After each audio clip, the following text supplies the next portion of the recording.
दोस्तों, आज के इस वीडियो में हम बात करेंगे साल 1977 में आए धर्मेंद्र साहब और जितेंद्र की बेहद लोकप्रिय फिल्म धर्मवीर की। एसएस मूवी टोन के बैनर तले इस फिल्म का निर्माण किया था सुभाष देसाई ने तथा इसके निर्देशक थे मनमोहन देसाई। फिल्म की कहानी लिखी थी जेएम देसाई और पुष्पा शर्मा ने, पटकथा लिखी थी प्रयागराज ने तथा संवाद लिखे थे कादर खान साहब ने। तकरीबन 2 घंटे 43 मिनट लंबी इस फिल्म को रिलीज किया गया था 6 सितंबर 1977 को तथा इसके प्रमुख व सहायक भूमिकाओं में नजर आए थे धर्मेंद्र, जितेंद्र, जीनत अमन, नीतू सिंह, प्राण, इंद्रानी मुखर्जी, जीवन, रंजीत, सुजीत कुमार, DK सप्राव, प्रदीप कुमार, बॉबी देओल आदि। संगीतकार जोड़ी लक्ष्मीकांत प्यारेलाल के कर्णप्रिय गीतों से सजे हुए कुल 6 गाने इस फिल्म में रखे गए थे, जिनके बोल लिखे थे आनंद बख्शी और विठल भाई पटेल ने। ये गीतों के बोल थे, मैं गलियों का राजा तू महलों की रानी, बंद हो मुट्ठी तो लाख की, हम बंजारों की बात मत पूछो जी, ओ मेरी महबूबा और 7 अजूबे इस दुनिया में के 2 वर्जन।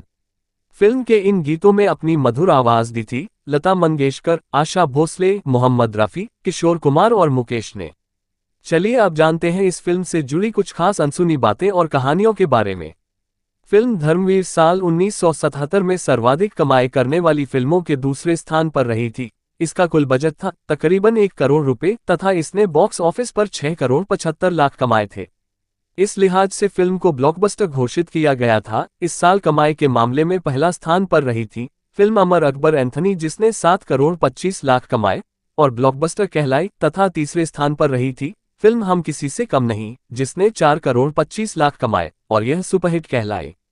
इस फिल्म के बनने की शुरुआत के पीछे एक बेहद दिलचस्प कहानी है। एक्चुअली इस फिल्म के प्रोड्यूसर सुभाष देसाई, जो कि मनमोहन देसाई के भाई थे, उन्होंने इससे पहले भी 2 अन्य फिल्में बनाने की कोशिश की थी, पर दुर्भाग्य से दोनों के दोनों फिल्में आधी आधी बनकर अटक गई, जिससे उनका काफी पैसा भी फंस गया। ऐसे में उन्होंने अपने भाई मनमोहन देसाई से सलाह मशवरा किया कि इस परिस्थिति से कैसे बाहर निकला जाए। मनमोहन देसाई ने उनसे कहा कि अब जो फिल्में बीच में अटक गई हैं उन्हें पूरा करना तो मुश्किल है, लेकिन तुम कोई नई फिल्म शुरू करो जिसकी बागडोर इस बार मेरे हाथ में होगी। इस तरह से मनमोहन देसाई के कहने पर सुभाष देसाई ने धर्मवीर की शुरुआत की। इस फिल्म में धर्म की भूमिका के लिए पहली और आखिरी पसंद धर्मेंद्र थे, लेकिन वीर की भूमिका के लिए शशि कपूर और अमिताभ बच्चन के मना करने के बाद जितेंद्र को मिली थी। एक्चुअली हुआ कुछ यूं था कि जब शुरू में वीर सिंह की भूमिका के लिए शशि कपूर को किया गया, उसे वक्त उनकी फिल्में बॉक्स ऑफिस पर कुछ अच्छा प्रदर्शन नहीं कर रहे थे। ऐसे में धर्मवीर के डिस्ट्रीब्यूटर्स ने कहा कि शशि कपूर की जगह पर अमिताभ बच्चन को लिया जाए, नहीं तो वो फिल्म को नहीं खरीदेंगे। मजबूरन निर्माता सुभाष देसाई को अमिताभ बच्चन से बात करनी पड़ी और अमिताभ शुरू में फिल्म करने के लिए तैयार भी हो गए, लेकिन पिछली साइन की गई फिल्मों में अत्यधिक व्यस्त होने के कारण कुछ ही दिनों बाद उन्होंने फिल्म को मना कर दिया। इधर संयोग देखिए कि शशि कपूर के हालत फिर से बदलने लगे और उनकी फिल्में अच्छी कमाई करने लगी, जिसके बाद डिस्ट्रीब्यूटर्स का मन बदला, शशि को साइन करने के लिए कहने लगे, लेकिन एक बार अपमानित हो चुके शशि कपूर ने फिल्म को करने से साफ इनकार कर दिया, जिसके बाद निर्माता सुभाष देसाई ने जितेंद्र जी से बात की और वीर सिंह की भूमिका के लिए उन्हें अंतिम रूप से चुन लिया।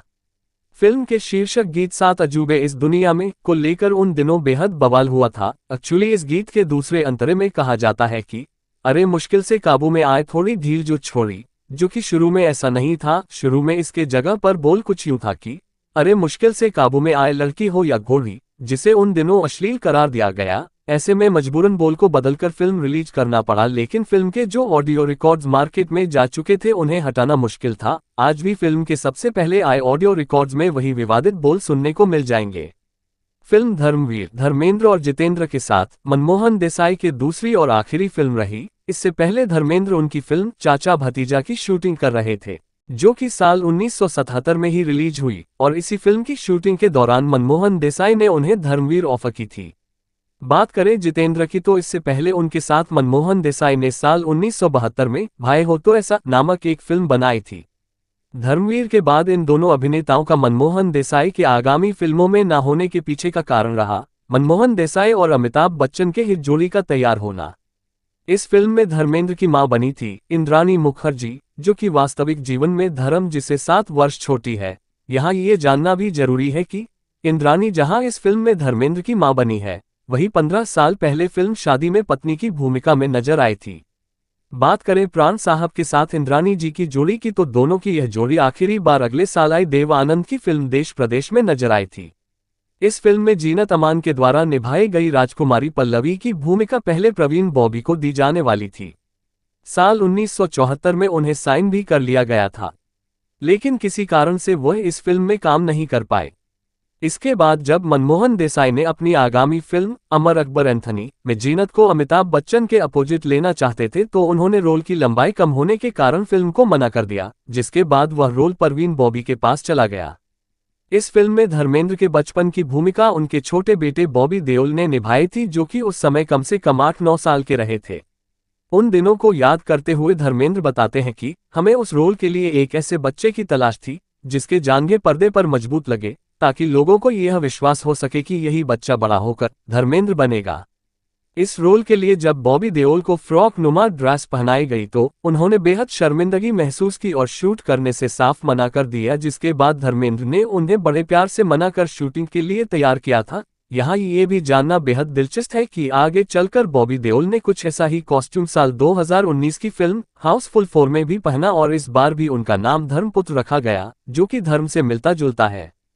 साल 1977 मनमोहन देसाई के लिए बेहद सफल साल रहा। इस साल आए उनके चारों फिल्में चाचा भतीजा, परवरिश, धर्मवीर और अमर अकबर एंथनी न केवल गोल्डन जुबली हिट रही बल्कि साल की सर्वाधिक कमाई करने वाली फिल्मों के शीर्ष 5 में भी शामिल हुई। और तालाब है कि इन चारों ही फिल्मों में मनमोहन देसाई ने अपने लॉस्ट एंड फाउंड के सफल फॉर्मूले का प्रयोग किया और एक ही दर पर उनके लेखन ने रजत की 4 अलग अलग फिल्में लिखी थी। फैक्ट, इस फिल्म की जबरदस्त सफलता के बाद भी मनमोहन देसाई ने फिर कभी किसी भी फिल्म में धर्मेंद्र और जितेंद्र की जोड़ी को नहीं लिया, जो कि बेहद हैरान करती है। मनमोहन देसाई ने तो नहीं, लेकिन आगे चलकर इस जोड़ी के सफलता को द बर्निंग ट्रेन, सम्राट, जानी दोस्त और इंसाफ की पुकार के जरिए अन्य फिल्मकारों ने भुलाने का प्रयास किया, लेकिन दुर्भाग्य से कोई भी फिल्म धर्मवीर की सफलता को दोहरा नहीं पाए। इस फिल्म में धर्मेंद्र के द्वारा पहने गए कॉस्ट्यूम्स को उन दिनों कुछ लोगों ने अश्लील करार दिया, साथ ही कुछ लोगों ने तो इसे कॉमेडी भी कहा, लेकिन सही मायनों में देखा जाए तो इन कपड़ों में धर्मेंद्र की शारीरिक मजबूती झलकी, जिसने एक बार फिर से उन्हें आयरन मैन ऑफ इंडिया और ह्यूमंस तरीके कई उपाधि दिलवाई। धर्मवीर की लाजवाब सफलता के बाद इसके निर्माता सुभाष देसाई ने 2 अन्य फिल्में शुरू की। ये फिल्में थी मनमोहन देसाई के निर्देशन में बनने वाली देश प्रेमी और सुरेंद्र मोहन के निर्देशन में बनने वाली खुदा गवाह। इन दोनों ही फिल्मों के लीड हीरो अमिताभ बच्चन थे, लेकिन जहां देश प्रेमी बनने में कामयाब रही तो वहीं खुदा गवाह बीच में ही अटक गई और कभी भी नहीं बन पाए। जैसा कि आपको पता है कि BF film golden jubilee hit हुई थी और इसी बात को एक थीम पार्टी की तरह मनमोहन देसाई ने अपनी फिल्म नसीब में प्रयोग किया। इस फिल्म का गीत जॉन जानी जनार्दन तो आपको याद ही होगा, जिसमें धर्म और वीर सिंह के बड़े बड़े कट आउट लगे हुए थे, साथ ही बोर्ड पर गोल्डन जुबली नाइट भी लिखा हुआ था। इस गाने में अमिताभ बच्चन नाच गा रहे हैं और धर्मवीर की गोल्डन जुबली पार्टी में इंडस्ट्री के बहुत सारे स्टार्स का आगमन हो रहा है। इसी गाने और थीम से प्रेरित होकर साल 2007 की फिल्म ओम शांति ओम के गीत दीवानगी दीवानगी में भी स्टार्स का जमावड़ा देखा जा सकता है। आप कितनी भी परफेक्शन के साथ कोई फिल्म क्यों ना बनाएं, लेकिन उसमें कोई ना कोई गलती रह जाती है। ऐसी ही एक गलती इस फिल्म में भी देखने को मिलता है। जब धर्मेंद्र अपनी मां के पीठ से तीर निकलता है तब ना तो एक बूंद खून गिरता है और ना ही तीर खून से सना होता है। ये फिल्म यूं तो बॉक्स ऑफिस पर 77 की सबसे ज्यादा कमाऊ फिल्म रही, लेकिन अवार्ड्स के मामले में बिल्कुल लाचार साबित हुई। साल 1978 में आयोजित 25वें फिल्म फेयर अवार्ड्स में इस फिल्म को एक अवार्ड मिलना तो दूर बल्कि नॉमिनेशन तक हासिल नहीं हुआ था। तो दोस्तों, ये थी धर्मेंद्र साहब और जितेंद्र की बेहद लोकप्रिय फिल्म धर्मवीर पर हमारी एक खास पेशकश। उम्मीद है कि यह वीडियो आपको पसंद आई होगी। अगर वीडियो पसंद आया हो तो इसे लाइक और शेयर जरूर करें और हमारे चैनल लाइफ ऑफ बॉलीवुड को सब्सक्राइब जरूर कर लें। धन्यवाद।